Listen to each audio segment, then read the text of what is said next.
দেখো বন্ধুরা, স্কুল আর স্কুলের গাছে পুরো বাদর মামা ম্যাক্সিমাম 60-70 বছর তো হবে, এবং পুরো গ্রামের লোক এই কুয়ো থেকে জল তুলতো। হ্যালো বন্ধুরা, নমস্কার সবাইকে, কেমন আছেন সবাই? আর আরও একটা নতুন ভিডিওতে ব্লগে আপনাদের অনেক অনেক স্বাগতম। আর আজকের ব্লগটা অনেক সুন্দর, কারণ আমি রাজস্থানের 50-60 বছর পুরনো একটা জিনিস দেখাতে যাচ্ছি। তার আগে আপনার এই হচ্ছে একটা মাতাজির মন্দির, জয় মাতাজি। এই মাতাজির মন্দিরের গেট। আর দেখেন বন্ধুরা, এই গেটটায় বাঘের ঠাকের দিয়ে খুব সুন্দর করা। আর এই মন্দিরটা ভীষণ জাগ্রত, এবং পাহাড়ের পাশে এর লোকেশনটা দেখেন, জাস্ট ওয়াও। ঠিক আছে, আর এদিকে পাহাড়, ওইদিকে মাতাজির মন্দির, মানে পরিবেশটাও ভীষণ। আর এখানে প্রচুর পরিমাণে বাদর ঠাদর আছে। ওই দেখেন একটা দেখা যাচ্ছে। এখানে না হলেও 200-250 বান্দর ছিল। তো গ্রামেরা ভীষণ আকারে পারেশান হয়ে তারপর টাকা পয়সা দিয়ে সবাই, যেমন আমরা সবাই মাথাপ্রতি 500 করে টাকা দিয়েছিলাম, দিয়ে 1 লাখ টাকা মতো উঠেছিল। সেই টাকা দিয়ে তাই 60-70টার মতো যে বান্দর ছিল সেগুলোকে এখান থেকে আসলে মানে অন্য জায়গায় নিয়ে যাওয়া হয়েছে। ঠিক আছে, আমাদের তো জুতো চপ্পল ছিঁড়ে দিত, জামা কাপড় ছিঁড়ে দিত, মানে ভীষণ ভীষণ পারেশান করতো। তারপর এখন আছে, কিন্তু অতটা নেই, এই জন্য ঠিক আছে। আর এ পাশে তো প্রচুর আছে, এই স্কুলে ভরা। এদিকে পাশে একটা স্কুল, খুব সুন্দর একটা স্কুল। এদিকে দেখো বন্ধুরা, স্কুল আর স্কুলের গাছে পুরো বাদর মামা পুরো একদম ভরা। দেখো এখান থেকে খেলা করে বেড়াচ্ছে।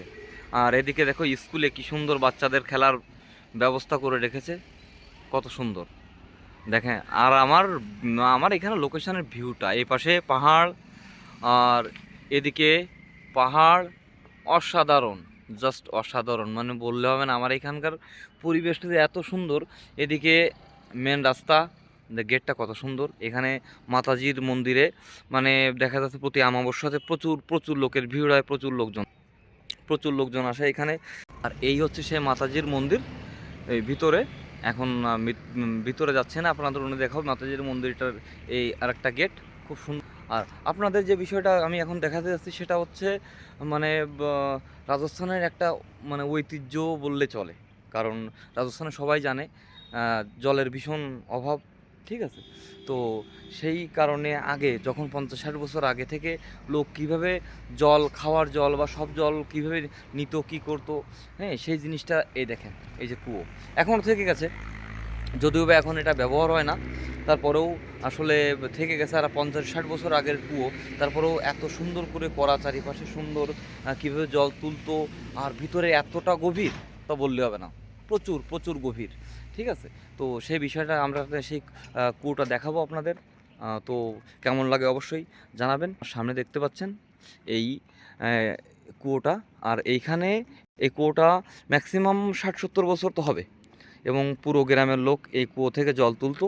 এই দেখেন এখনও সেইগুলো লাগানো আছে, জল যেভাবে তুলতো এই দড়ি দিয়ে, ইয়ের মাধ্যমে।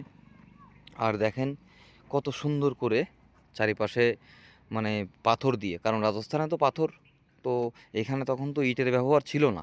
তো দেখেন এখানে এই পুরো ইয়েটাতে একটাও ইট পাবেন, এবং পাথরগুলো কত সুন্দর করে কেটে কেটে কত সুন্দর করে বানিয়েছে, কত সুন্দর করে, এবং কত সুন্দর লাগছে। একটাও ইট দেখতে পাবেন না এতে, একটাও না।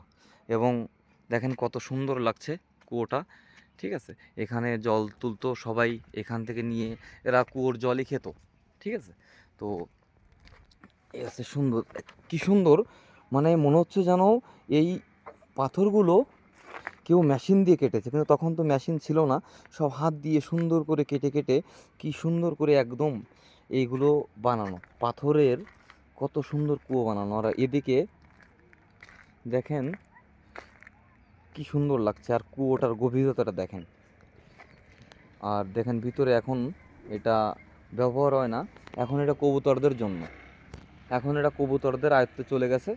এখন কবুতররাই রাজত্ব করে উপরে। আর আগের মানুষ সব জল এখান থেকে নিত, নিয়ে মাথায় করে জল নিয়ে যেত এখান থেকে। দেখ এখানে যে জল রাখার মানে জল ওইখান থেকে উঠানোর পরে এখানে হাত ধোয়া ঠাবা যেগুলো সেইগুলো ছিল। আর পুরনো কাজ তো আসলে বললে হবে না। আজকে এখন অত্যাধুনিক যুগে যতই যাই হোক, দেখেন 50-60 বছর আগের, তারপরেও এখনও মজবুত এবং এমন না যে ভেঙে গেছে বা কোনো কিছু। ঠিক আছে, দেখো, দেখেন কোনো কিছু নেই, কত সুন্দর লাগছে কুয়োটা। আহ, কিছুদিন ধরে ভাবছিলাম এই জিনিসটা আপনাদের সঙ্গে শেয়ার করি। তো আজকে এই পড়ন্ত বিকেলে, আর আমার পিছনের ভিউটা দেখেন, ওই একটা পাহাড় আছে, অদ্ভুত। আমার এই লোকেশনটার কোনো তুলনা হয় না, অসম্ভব, অসম্ভব সুন্দর লোকেশন। আমি এখানে থাকি, তো পিছনে পাহাড় আছে, আর এদিকে এত সুন্দর যে একটা ভিউ, এই কারণে আমি এখানটায় আসলে থাকি। আমি এসেছি 10 বছর আগে, তখন থেকে তো দেখা যাচ্ছে জলের বোরিং লাগানো বা হেড পাম্পের ব্যবস্থা হয়ে গেছিলো, এর আগে তো ছিল না। তো সবাই আর কি এর মাধ্যমেই আসলে মানে জলের যত কাজ কাম সবাই এখান থেকে জল নিয়ে যেত। তো বন্ধুরা, দেখো কত সুন্দর, আপনাদের ভাবলাম ইয়েটা আপনাদের সঙ্গে শেয়ার করি। ঠিক আছে, এই জন্য। তো ভিডিওটা কেমন লাগলো? বান্দর মামা আমার দিকে তাকিয়ে আছে, হ্যাঁ, বান্দর মামা বসে আছে, দেখো কি সুন্দর, বাহ। তো ভিডিওটা কেমন লাগলো অবশ্যই জানাবে, আর এমন নতুন নতুন ভিডিও নিয়ে প্রতিদিন হাজির হয়ে যাব তোমাদের সামনে। তো ভালো লাগলে অবশ্যই আমার চ্যানেলটা সাবস্ক্রাইব করবে। তো বন্ধুরা, আজকে এ পর্যন্ত।